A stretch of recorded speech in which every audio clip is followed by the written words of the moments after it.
Hello everyone, कैसे हैं आप सब। आई होप सब चल रही होगी आपकी अच्छे से पढ़ाई जोरों शोरों में है और प्रिपरेशंस भी और बोर्ड भी आने वाले हैं। ओके, ये हमारा क्वाड्रेटिक क्वेश्चंस का थर्ड पार्ट है जिसमें हम पूरी कंप्लीट करेंगे। जितना भी हमने अभी तक थ्योरी पूरी कंप्लीट कर चुके हैं और पूरी ये एक सिंगल वीडियो में हम पूरी क्वाड्रेटिक क्वेश्चंस को एक फॉर्मूला वाइज एक समरी वाइज कंप्लीट कर लेंगे। और इस समरी इस वीडियो के साथ साथ हम पूरी चैप्टर्स को एक रिमेम्बरेबल तरीके से हम क्या करेंगे, इसको कैटेगराइज में रख लेंगे और उसका यूज करके फॉर्मूला को हम बहुत सारे क्वेश्चंस करेंगे।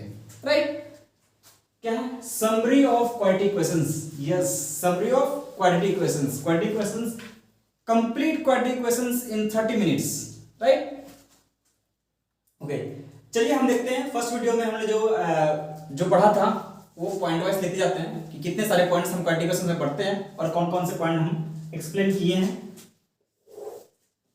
तो पहला पॉइंट था हमारा कि हम क्वाड्रेटिक क्वेश्चंस जो होता था वो क्या होता था, पॉलिनोमियल होता था। क्या होता था, एक क्वाड्रेटिक पॉलिनोमियल को क्या होती थी, ax² plus bx plus c, जहां पे a is not equal to 0।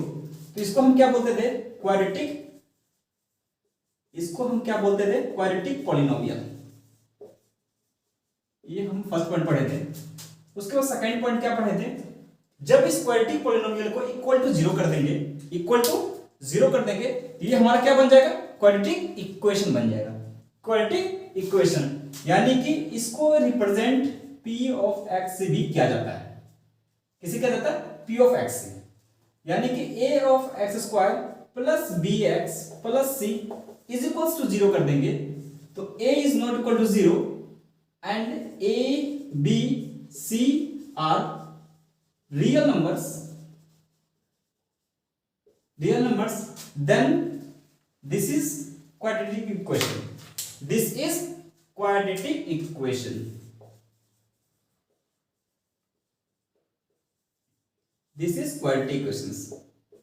Right, ये क्या है, क्वाड्रेटिक इक्वेशंस है। और थर्ड पॉइंट हमने क्या पढ़ा था, अगर क्वाड्रेटिक इक्वेशन है तो उसके दो रूट्स होंगे। कितने होंगे, दो रूट्स, यानी कि मैक्सिमम पावर जितनी होती है पॉलिनोमियल के उतने रूट्स होते हैं। There are two roots in quadratic equation. There are two roots in quadratic equations, और जिसको हम रिप्रेजेंट करते थे अल्फा और बीटा से। ओके, इसी में हमने ये पढ़ा था मैथमेटिकल फॉर्म में रिप्रेजेंट करने के लिए कि कोई भी हमारा फिजिकल वर्ल्ड में जो वर्क आउट हो रही है, शायद आपको मार्बल्स लगाना हो, हमने मार्बल्स का एग्जांपल भी लिया था कि एक रेक्टेंगल या फिर स्क्वायर शीट वाली मार्बल्स किसी फील्ड में लगानी हो तो उसकी कैलकुलेशंस हम क्वाड्रेटिक इक्वेशंस के हेल्प से करते हैं, यानी कि expressions of the quadratic equations. क्या पढ़े थे, चौथा पॉइंट क्या पढ़े थे, एक्सप्रेशंस ऑफ क्वाड्रेटिक इक्वेशंस। बोल सकते हैं expressions of real work in quadratic equations. Expressions of real work in mathematical form,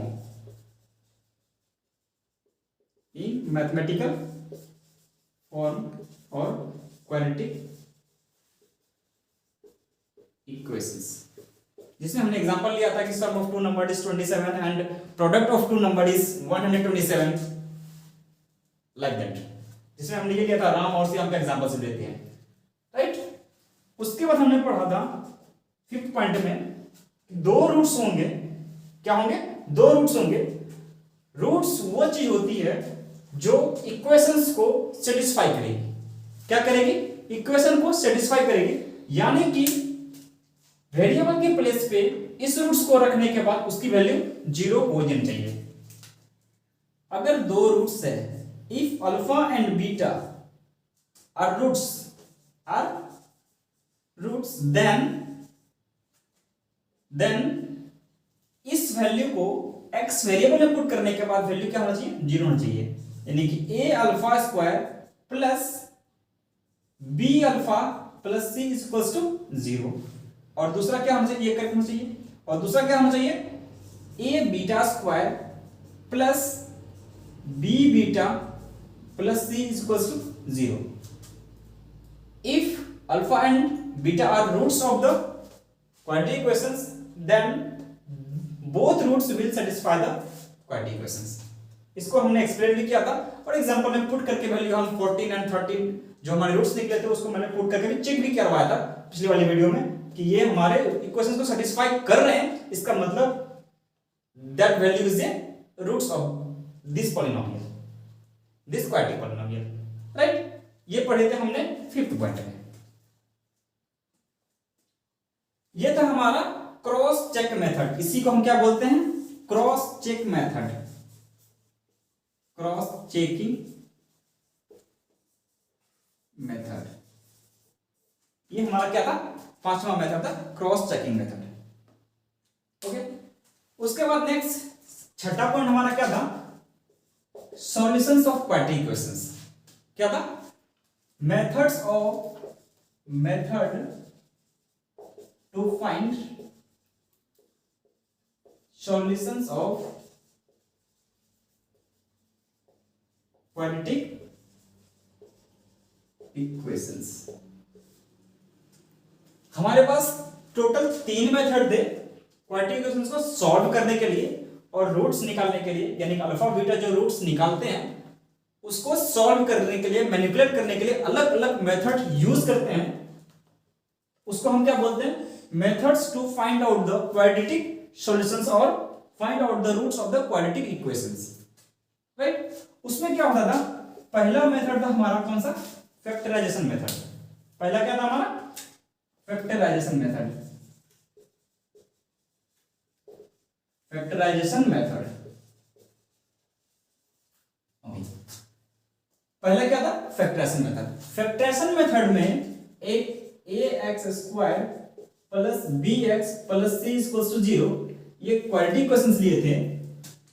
इसमें हमने क्या किया था, इस टर्म्स को डिवाइड किया था दो सिंगल टर्म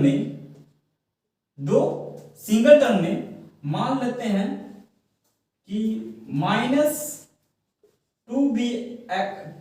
2bx और प्लस bx, सपोज मान लेते हैं plus 2bx and minus bx, ये दोनों टर्म को ऐड करने के बाद हमें मिडिल टर्म आना चाहिए और दोनों को टर्म को सब्ट्रैक्ट करने के, दोनों टर्म को मल्टीप्लाई करने के बाद फर्स्ट और लास्ट का मल्टीप्लिकेशंस के बराबर आना चाहिए। तो इसमें हमने ये पढ़ा था, divide the middle term in to terms such that, middle term को यहाँ पे आपको b, यहाँ a और c दिखाई दे रहे थे, b आपको दिखाई नहीं दी होगी, तो आप इसको ऐसा कर लीजिए, एक वैल्यू मान लीजिए कि p, एक वैल्यू है q। इसको हमने ब्रेक करने के बाद क्या मिला, p और q, px और qx, राइट। इसमें बोल सकते हैं क्या, divide the middle term, divide break मतलब तोड़ना, break the middle terms in to terms such that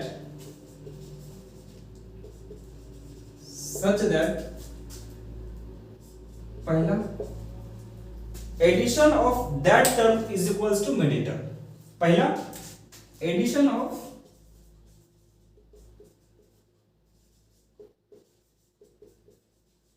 that term is equals to middle term.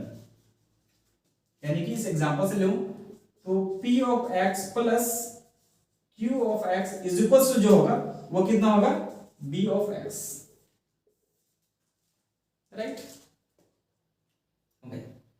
और सेकंड क्या था हमारा, सेकंड कंडीशन हमारा कौन सा था कि इस मिडिल टर्म को जो दो टर्म्स में मैंने डिवाइड किया है, ब्रेक किया है, उसका सम इसके बराबर और इसका मल्टीप्लिकेशन फर्स्ट और लास्ट के मल्टीप्लिकेशन के बराबर होना चाहिए। यानी कि product of this term is equals to product of first and last term. क्या बोलते हैं, product of this term is equal to product of first and last terms, first and last term. Right, इसका मतलब equation हम ले सकते हैं कि P of Px into Qx is equals to first term कितना, a एक्स स्क्वायर इंटू सी के बराबर होना चाहिए। क्या होना चाहिए, सी के बराबर होना चाहिए। उसके बाद हम क्या करेंगे, इसको एक्सप्रेस करने के बाद इसको दो टर्म से लेंगे और कॉमन निकाल लेंगे। कॉमन निकालने के बाद हम मैनिपुलेट करके जो आंसर निकालेंगे वो हमारा क्या हो जाएगा, x का एक वैल्यू अल्फा देगा, एक वैल्यू बीटा देगा। राइट, ओके, ये था हमारा कौन सा पहला मेथड सॉल्यूशंस करने का, कौन सी, फैक्टराइजिंग मेथड। उसके बाद आता था हमारा दूसरा मेथड जिसको हम क्या बोलते थे, कंप्लीटिंग स्क्वायर मेथड। क्या बोलते थे हम, completing square method. Completing square method, इसमें हम क्या कर देते हैं, by adding and subtracting some value in equation we are getting a perfect square, we are getting a perfect square। इसमें क्या कर देते हैं, by adding and subtracting some constant in quadratic equations for perfect square value, perfect square of the variable with some constant, with some constant। इसको कुछ add करके कुछ subtract करके, जिस तरह मैंने एग्जांपल्स में आपको लिया था कि 27/2 को हमने क्या किया था, 27/2 का होल स्क्वायर ऐड किया था और 27/2 का होल स्क्वायर हमने क्या किया था, सब्ट्रैक्ट किया था।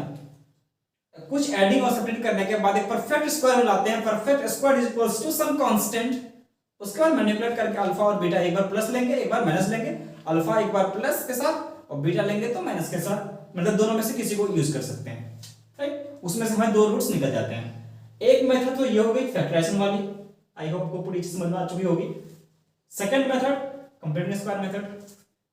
सेकंड मेथड कौन सी है, कंप्लीटिंग स्क्वायर मेथड। उसके बाद थर्ड मेथड जो हमारी आएगी वो हमारी कौन सी है, बाय क्वाड्रेटिक इक्वेशन, इसी का इनहैंस वर्जन।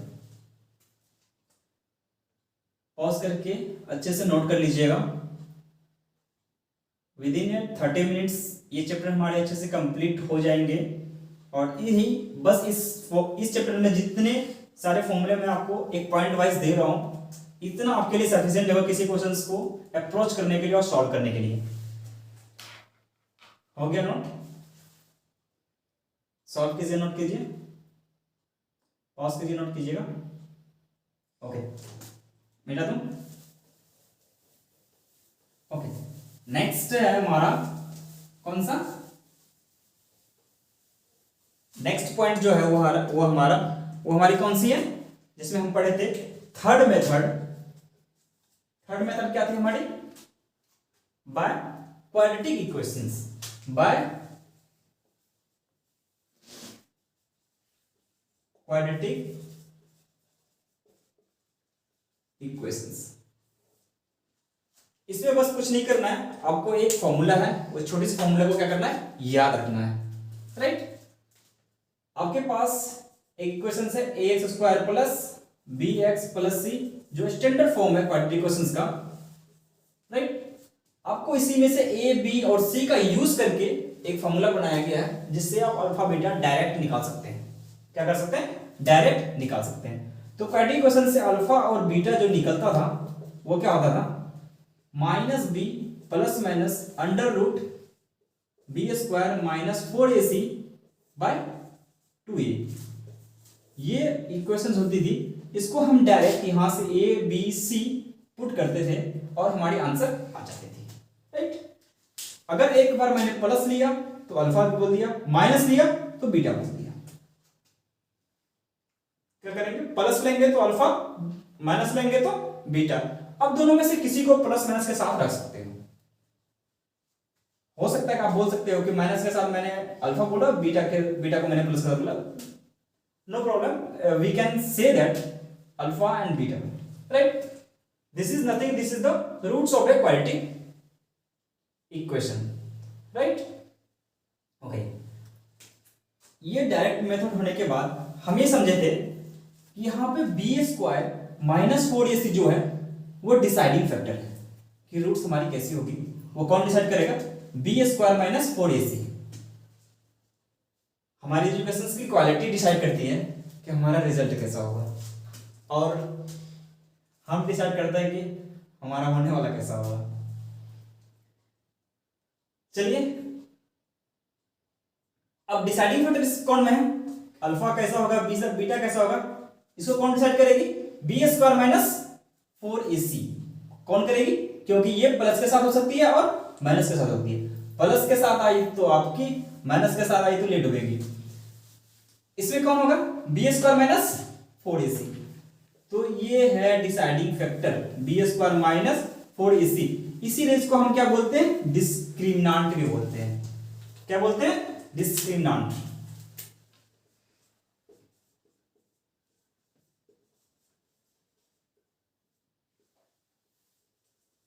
इसको क्या बोलते हैं, discriminant, because this factor will decide the nature of the roots, right. ये क्या है, डिस्क्रिमिनेंट है, मतलब on the basis of the discriminant we can decide the nature of the roots. Next point था हमारा 7th नंबर में, कौन सा, nature of the roots, nature of the roots, right. Next point कौन सा है, नेचर ऑफ द रूट्स। और किस बेसिस पे डिसाइड करेंगे, डिसाइडिंग फैक्टर के बेसिस पे, यानी कि डिस्क्रिमिनेंट के बेसिस पे, राइट। और डिस्क्रिमिनेंट की ये क्या है, एक कांस्टेंट वैल्यू है। इसका मतलब कांस्टेंट वैल्यू या पॉजिटिव होगा या नेगेटिव होगा या फिर 0 हो सकता है। तो इसमें 3 केस पढ़े थे हम। कौन सा केस, फर्स्ट कि d हमारा ग्रेटर देन 0 हो, d हमारा ग्रेटर देन 0 हो। तो इसमें हम बताए थे, हमने आपको बताया था कि d हमारा ग्रेटर देन 0 हो, इसका मतलब है कि हमारा both roots are real and distinct.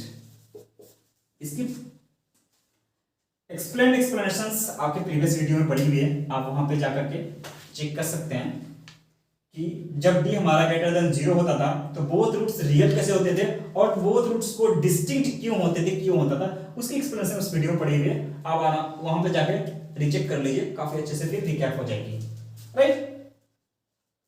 ये समरी वीडियो है तो समरी की तरह हम इसको ट्रीट कर रहे हैं। सेकंड है हमारा, सेकंड केस में d इक्वल्स टू 0 होता था, d इक्वल्स टू 0 होता था।